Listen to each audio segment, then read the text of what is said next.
Bonsoir à tous et à toutes. Nous finalisons maintenant le volet économie, en partant avec les crises économiques.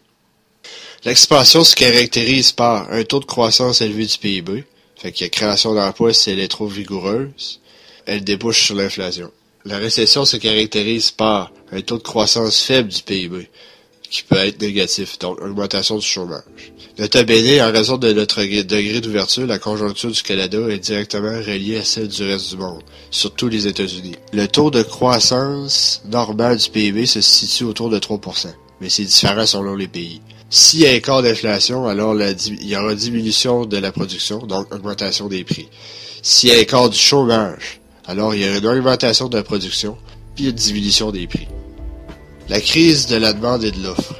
L'évolution de la demande globale dépend du comportement de chacun des 4 agents économiques, ceux qu'on a plus expliqué en détail dans les précédentes vidéos. Les consommateurs dépensent plus en période faste et dépensent moins en période difficile. Les investissements sont fluctuants. Les gouvernements peuvent décider de mettre l'accent sur le règlement de la dette. Des difficultés dans les autres pays font fluctuer aussi les exportations. Le mécanisme de la crise provient essentiellement des coûts de production. Exemple de la crise du pétrole de 1974. Elle provoque le recul de l'offre globale, hausse de l'impôt des entreprises, hausse générale des salaires et baisse du taux de change. Nota bene, la crise de l'offre est pire que la crise de la demande parce qu'il y a augmentation du chômage et de l'inflation en même temps. C'est ce qu'on appelle ça la stagflation. La vision des économistes libéraux. La crise se guérira d'elle-même pourvu qu'on laisse les forces naturelles du marché agir librement. C'est une vision des choses fort séduisante. Le surplus de la main-d'œuvre sur le marché fera baisser les salaires, ce qui fera diminuer les coûts de production, donc l'offre globale retournera à sa position initiale. La vision des économistes interventionnistes. Le marché du travail est très rigide, car les travailleurs trouvent rarement convaincant l'argument selon lequel la baisse des salaires sera compensée par une future baisse de prix. Comme la situation est bloquée, il faut que la demande globale retourne à son point de départ. Selon les interventionnistes, seul le gouvernement est en mesure de provoquer ce retour par une diminution d'impôts, une augmentation des dépenses et une augmentation de l'aide aux entreprises. Le revenu est égal à une dépense.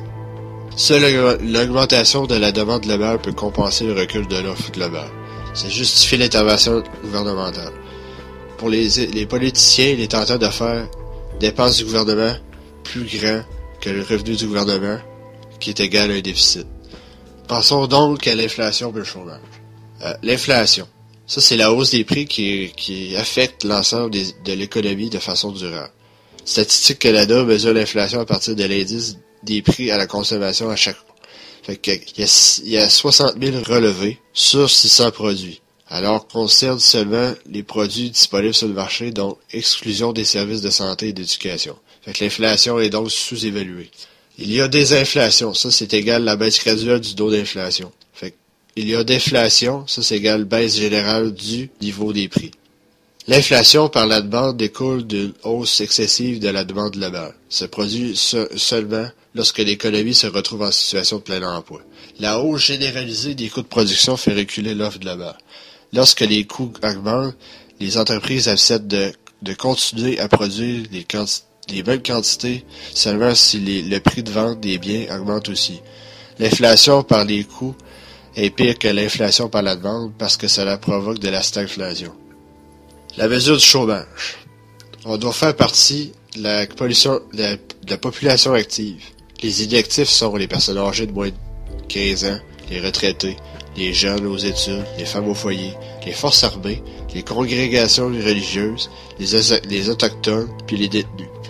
L'ensemble des personnes occupées et des chômeurs forment la population active.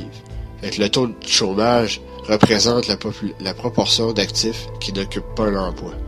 Le taux d'activité mesure la proportion des personnes en âge de travailler qui sont effectivement présentes sur le marché du travail.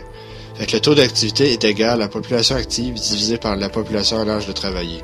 Le taux de chômage est égal au nombre de chômeurs divisé par la population active. T'as le chômage déguisé. Lors des récessions, certaines personnes sont découragées et ne recherchent plus d'emploi. Ils ne sont donc pas plus considérés comme des chômeurs. On parle donc de chômeurs déguisés.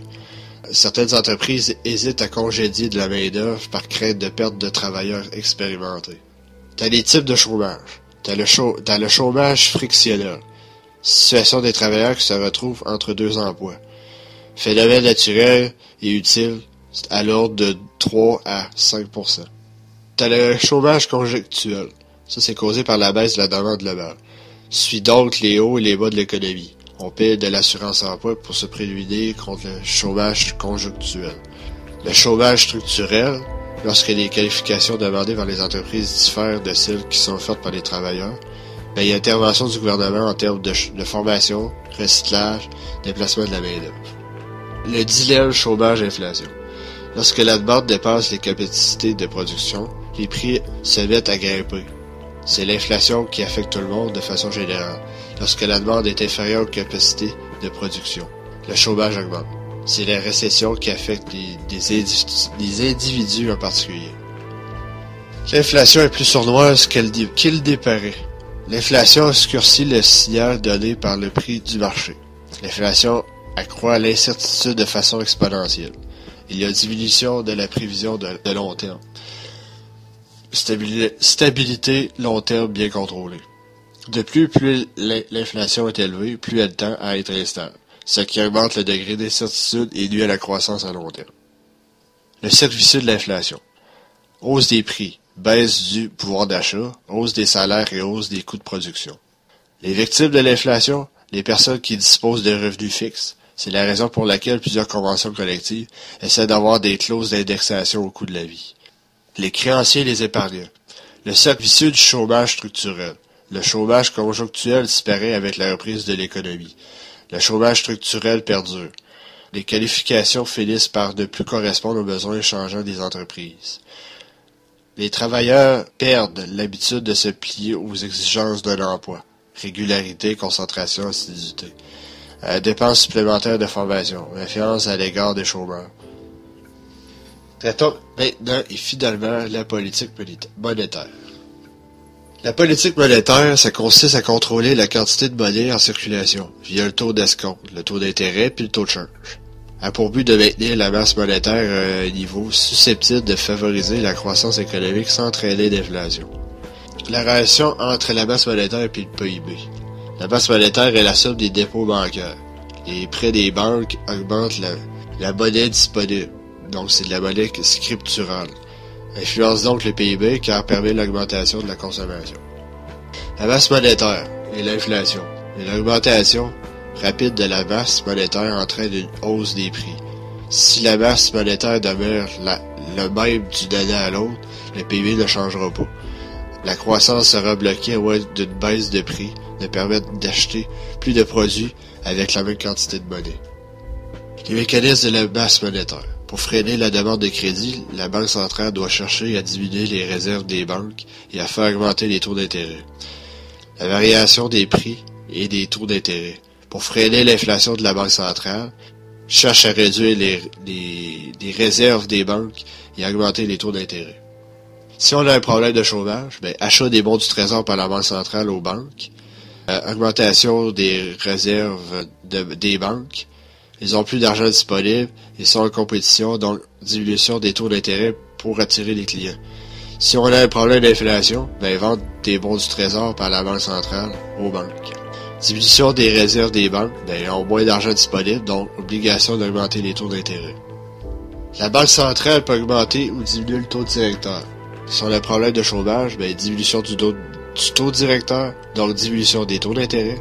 Fait que c'est profitable pour la consommation, donc augmentation de la demande globale. Si on a un problème d'inflation, par contre, il y a augmentation du taux directeur, donc augmentation des taux d'intérêt. Frais de la consommation, donc ralentissement de la demande globale. La politique de la Banque du Canada. La Banque du Canada a la responsabilité de la mise en œuvre de la politique monétaire. Fait que les objectifs sont la croissance économique et la stabilité des prix. La cible, un taux d'inflation entre 1% et 3%. De plus, la Banque du Canada doit garder à l'œil les marchés financiers et en particulier le marché des changes. La baisse du taux d'intérêt.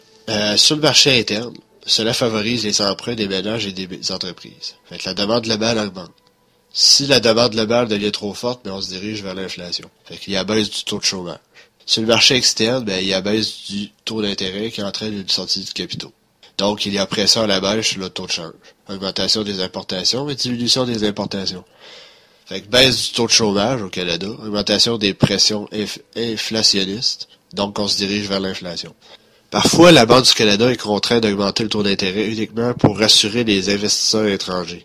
Maintenant, la stabilité du taux de change, qui est à ralentir le marché interne.